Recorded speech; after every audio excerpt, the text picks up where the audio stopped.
తదుపరి మిథున రాశి.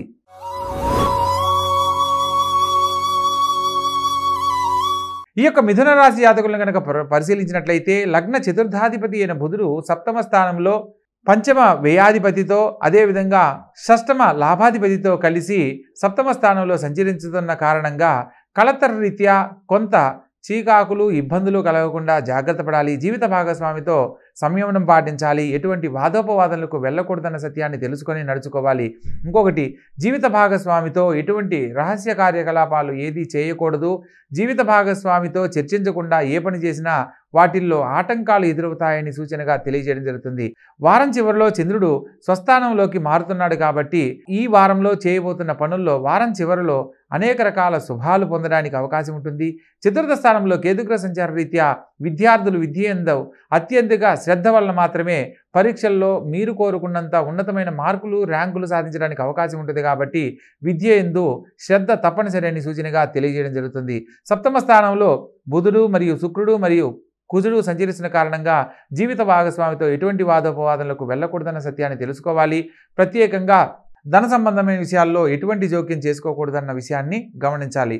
అష్టమ స్థానంలో తృతీయాధిపతి అయిన రవిగ్రహ సంచారం చేత తండ్రి గారి ఆరోగ్యం పట్ల జాగ్రత్త వహించండి. తండ్రి గారితో ఎటువంటి వాదోపవాదనలకు వెళ్ళకండి అనేది సూచనగా తెలియజేయడం జరుగుతుంది. భాగ్యస్థానంలో శని సంచారం చేత ఈ వారంలో ఉద్యోగం లేదని బాధపడుతున్న వారికి ఒక ఉద్యోగ లాభం మిమ్మల్ని ఎంతో ఆనందంగా ఊరటపడేలా చేస్తుంది.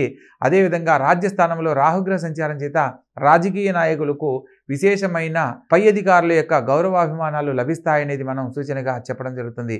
అదేవిధంగా సప్తమ రాజ్యాధిపతి అయిన గురువు లాభస్థానంలో సంచరించడం విశేషమైన శుభ ఫలితాలకు మూలమనేది తెలియజేయడం జరుగుతుంది. ప్రత్యేకంగా ఎప్పటి నుంచో పరిష్కారం కాని సమస్యలు పరిష్కరించబడతాయి. రావాల్సిన ధనం సకాలంలో చేతికందుతుంది.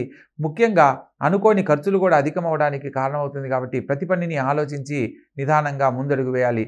వ్యయస్థానంలో చంద్రగ్రహ సంచారం జరుగుతున్న కారణంగా ఈ వారం ప్రారంభ కాలంలో కొద్దిగా మానసిక ఒత్తిడి అధికమవడానికి కారణమవుతుంది. శారీరక శ్రమ పనుల ఒత్తిడి కూడా కారణం కాగలదు. కాబట్టి ప్రతి పనిని ఆలోచించి జాగ్రత్త పడాలి. తల్లిగారి ఆరోగ్యం పట్ల జాగ్రత్త పడాలి.